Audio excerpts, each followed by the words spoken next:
युधिष्ठिर कहने लगे कि हे भगवान, आपने हजारों यज्ञ और लाख गोदान को भी एकादशी व्रत के बराबर नहीं बताया, सो यह तिथि सब तिथियों से उत्पन्न कैसे हुई, बताइए। भगवान कहने लगे, हे युधिष्ठिर, सतयुग में मूर नामक का दैत्य उत्पन्न हुआ।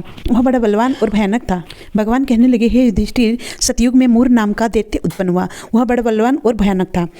उस प्रचंड दैत्य ने इंद्र, आदित्य, वसु, वायु, अग्नि आदि सभी देवताओं को पराजित करके भगा दिया।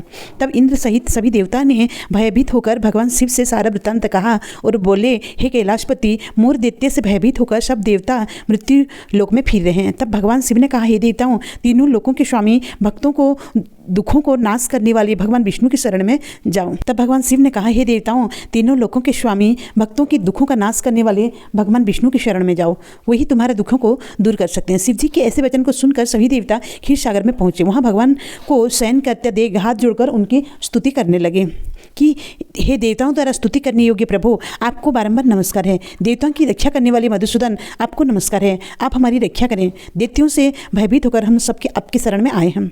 आप इस संसार का कर्ता, माता पिता, उत्पत्ति और पालन करता और संहार करने वाले हैं। सबको शांति प्रदान करने वाले हैं। आकाश और पाताल भी आप ही हैं। सबके पितामह ब्रह्मा, सूर्य, इंद्र, अग्नि, चंद्र, सामग्री, होम, आहुति, मंत्र, तंत्र, जप, यजमान, यज्ञ, कर्म, कर्ता, भुक्ता आप ही हैं। आप सर्वव्यापक हैं। आपके सिवा तीनों लोकों में चर और अचर कुछ भी नहीं है। हे भगवान, दैत्यों ने हमको जीत कर स्वर्ग से भ्रष्ट कर दिया है और हम सब देवता इधर उधर भागे भागे फिर रहे हैं। आप उन दैत्यों से हम सबकी रक्षा करें।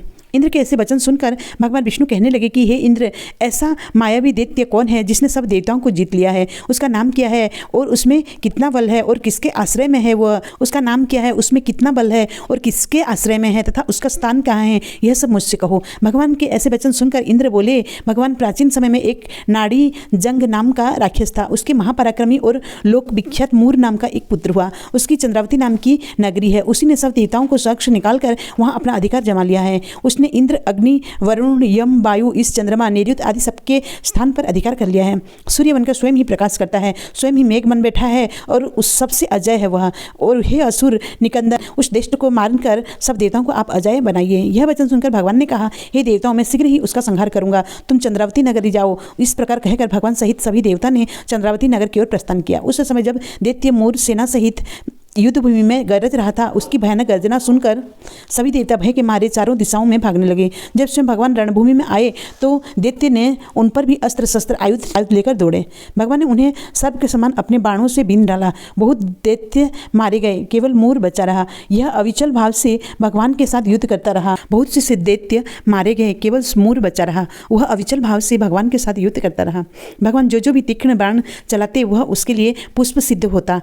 उसका शरीर छिन्न भिन्न हो गया, किंतु वह लगातार युद्ध करता रहा। दोनों के बीच मल्ल युद्ध भी हुआ।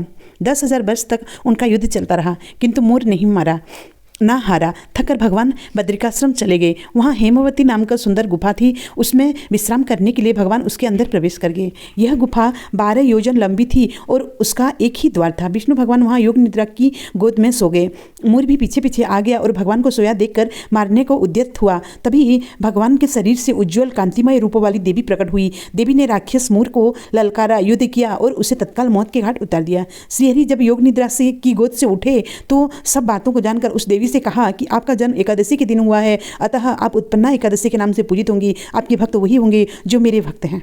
भगवान विष्णु एकादशी से बोले, जो मनुष्य तेरे दिन व्रत करेंगे उसके समस्त पाप जड़ से नष्ट हो जाएंगे और अंत में मुक्ति को प्राप्त करेंगे। तू मेरे लिए अब तीज, आठों, नौमी और 14 से भी अधिक प्रिय है।